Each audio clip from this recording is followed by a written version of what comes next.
Good news, looks like a debutant this week. Yeah, mate, you read that one well. Finn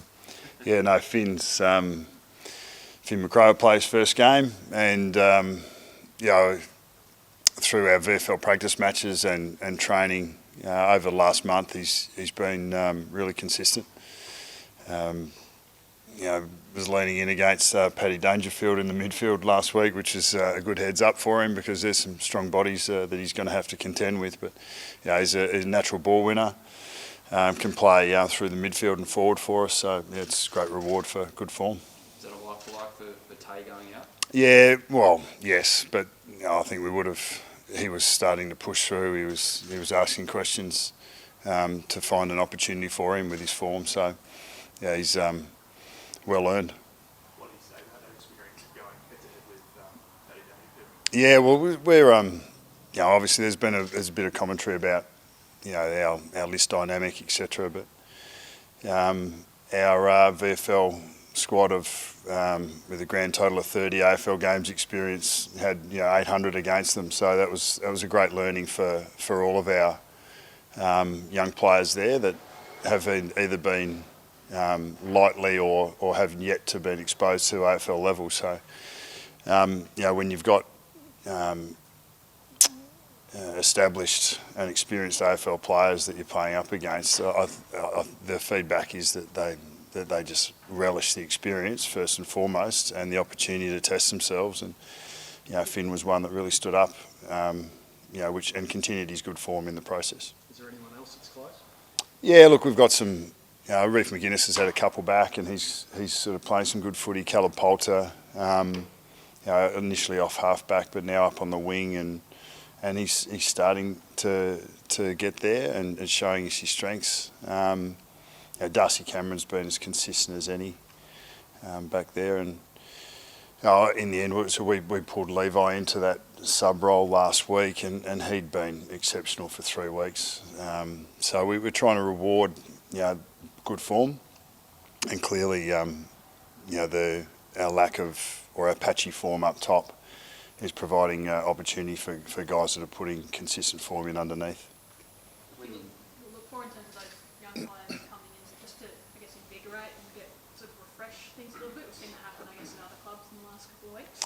Yeah, it's a bit of a trend across the comp, isn't it? And we've seen probably Sydney have been the marquee example, Essendon in recent times, from a performance perspective. I think we're on the caper of wanting to win games of footy. So we haven't selected teams in the last 4 weeks to not win or to not perform.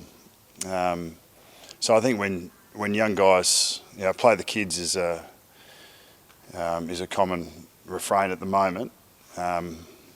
If I was sitting watching the footy with my grandpa back in the day, he'd just kick it, and that's about as play the kids is about as it makes about as much sense as that. If they're ready, they'll play, and Finn's deserved his opportunity, as Ollie did with his form through the pre-season, as Bo McCreary did leading into last weekend. An interstate trip can be quite the antidote for teams searching for a win. Is that how you approach this week? Going over to West Coast to play them in Perth is you're just the antidote to find a way to win. Look, they smashed Port over there a couple of weeks ago, and I think we get their full crowd back this week, so 60,000 footy starved Eagles supporters. But look, we're really looking after our own backyard. We've been in winning positions the last 2 weeks and haven't got the job done. Halfway through last quarters, coming against GWS and in front against Brisbane, and we've got to fix that. So there's so much that we can improve, and we're coming up. We know we're coming up against a pretty strong opposition on their home deck, and last year was a really good performance for us, but that was last year. This is a whole new ball game, and we've got to look to find our connection and our efficiency as a team unit if we're to compete against anyone. Full stop. and if we're to be able to get the result this weekend. You don't rely on that game at all in the league? Oh look, I'm sure we do. I mean, last week GWS have had good form against us. You know, Finlayson has come in for his first game and has played well against us historically and kicks another 4. You know, so and Mumford, you know, last week as well. So there's always a sort of a little bit of a feel-good element, or a I suppose history is a fairly good guide, or can be a good guide as to what to expect. So we do have recent really strong contested battles against the Eagles, and we have, you know, obviously a fairly good memories of that elimination final. It was a really strong performance by us in a really close game. So yeah, we'd love to replicate that. Really, is the intent of your group sort of question, Nathan, you sort of mentioned it post-game, the contested footy in it? Yeah. Therefore, how do you address that coming out of the game? Yeah, look, we haven't been. We're very difficult to address it in a short week on the track. So we're 6 days and travel. So largely, you know, contested ball and tackle intent and pressure intent is an attitude as much as it is an action. And we've seen ebbs and flows in that in the first month, and in particular in the last couple of weeks. So that's not what we know of our group. It's not what I know of our group. We've had some conversations about that, and the leadership the playing leadership are taking responsibility and accountability for that.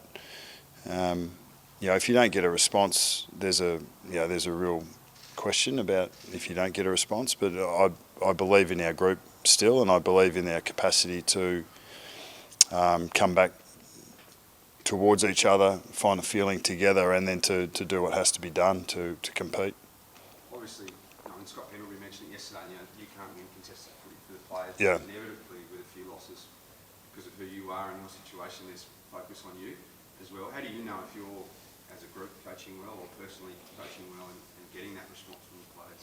Yeah, I think in the end you sort of look at the win or loss and whether you're standing up in key moments and executing the way that you want to go about it. Those last couple of plays, last couple of minutes against Brisbane was not us, and really last quarter they had momentum, and then we were patchy against GWS. You had some good moments, but we had some poor ones as well. So in the end, it's got to be a 4-quarter performance. I mean, what the supporters want to see is what we want to see, which is the line between where you are now and where you're going, and you want it to be tracking up. We can't say that we've shown or displayed that in the first month. There's no doubt that we're capable of playing better footy, and we want to be playing better footy. So we can only resurrect that with our actions. The words are going to be cheap at the moment. Are you playing nasty enough, Bucks, or is that a bit grandpa attitude as well?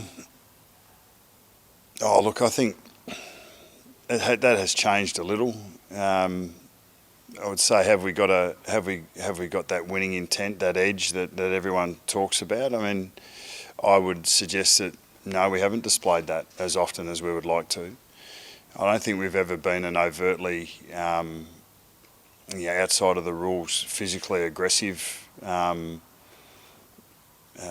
playing group, but we always believe that we've put our head over it and gone when it's our turn to go, and we've done it the right way. But yeah, I think that question's fair enough, Butts. I think that's the question that we need to answer, not just this week, but over the next sort of 4 to 6 weeks. What should we read into Will Hoskin and Elliott not out on the track today? Little baby girl early this morning. So Wilbur's he's having one of the best experiences you can have in your life. So I think that was more important than training for him this morning, which was good. Brayden Sawyer subbed out with Gastro on the weekend. Where's he at, and does he come straight? Does he get a spot back in the 22? Yeah, we'll have to. Well, he hasn't lost it yet. But yeah, that was unfortunate for him. And I mean, the queries around that is how early did you know? Could you have pulled out of the game? You put yourself in, and were you capable of making that decision a little bit earlier? But in the end, he's over that gastro. It came on really quickly after, pretty much just before the game.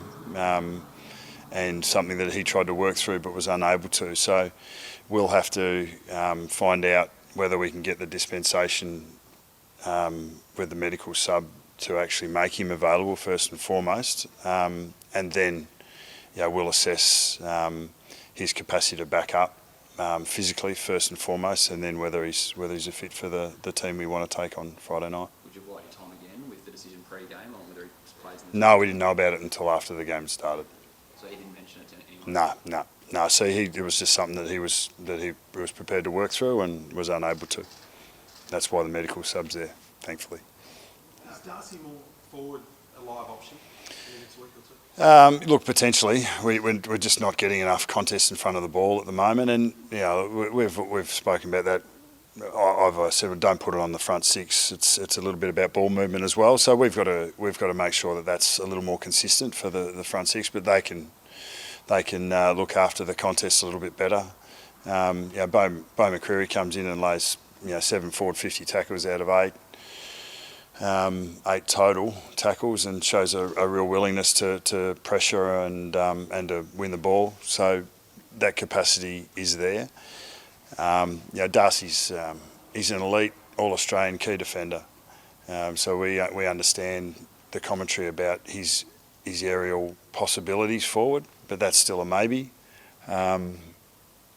We've got to make the decision on whether what we know is what we need, or whether it's something different. And as I said, the next 4 to 6 weeks will be a big part of that.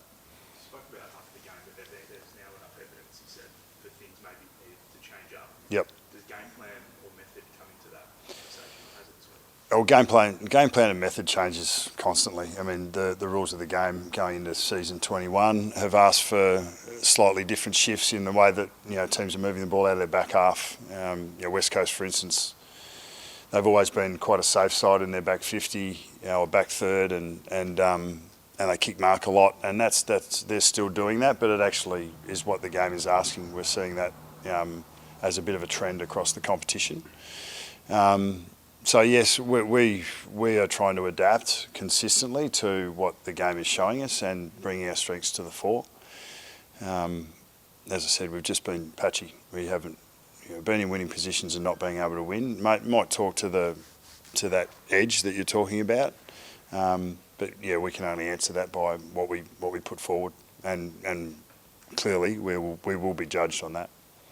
A couple of weeks where Brodie's got plenty of attention and Yep. tough task this week, and then what are your expectations heading into Well, Brodie is. Our expectations of him are to play his role, be a big man in big situations, which is stoppage and aerial, and his follow-up is second to none. So, we back him. He's a really important player for us, and I think it's becoming increasingly clear that his form is an important part of our winning, and his capacity to impact on the game is important to our winning, and that's generally what happens with your best players. Darcy Cameron was a big part of that win late against Yep. the Eagles last year. Yep. That track record against Nick Nat, does he come in? It's a pretty short track record. He only played they both played around 65% in that game. That's a consideration for us. And look, I don't think that that anyone has really found. There's two little circles in the middle, and inside that bigger one, Nick Nat's on his own against an opponent, and no one's ever been able to find a way to get above his hand in a centre bounce in particular. So blunting that is half of the battle. So we will be looking at being better at centre bounce. We're giving too many scores up against. It's not just what happens inside the square, but what happens behind it. And we've tried a few different things, and we know we're going to be really tested in that. They kicked 5 goals from centre bounce in our elimination final win last year. We defended the ground and turnover really well, as we have in the first month of this year. But centre bounce will be a big issue for us, and Darcy may play a role in that. You talk about the whole playing the kids thing, but and supporters, I guess, wanting to see and know where your direction that you're heading. Can can you take a bit of short-term pain to jump up quicker in terms of that sort of area, or is it not that simple? Oh, no. Well, look, in the end, one of the reasons for my post-match comments around needing to change is that, if something's not working, you can't stick with it. But you also need to have something to go to. And I think the expectation of just throwing young players in, especially when they haven't played a lot of them haven't played for 18 months. They didn't get a lot of games in, or they didn't get any footy in last year with COVID. So, we don't. The Swans have an academy that they've been running, their young players through for the last 2 or 3 years before they become of age and are drafted. So we don't have that luxury or capacity. So it is a little bit different. But when the young fellas are ready, they'll play, and we'll continue to do our jobs, which is to win now and win later, and to find better. We're not always going to. We will be judged on that, and we won't always be judged favourably in that regard as a football club or as a coaching group. But we're trying to find better, and we'll keep doing that.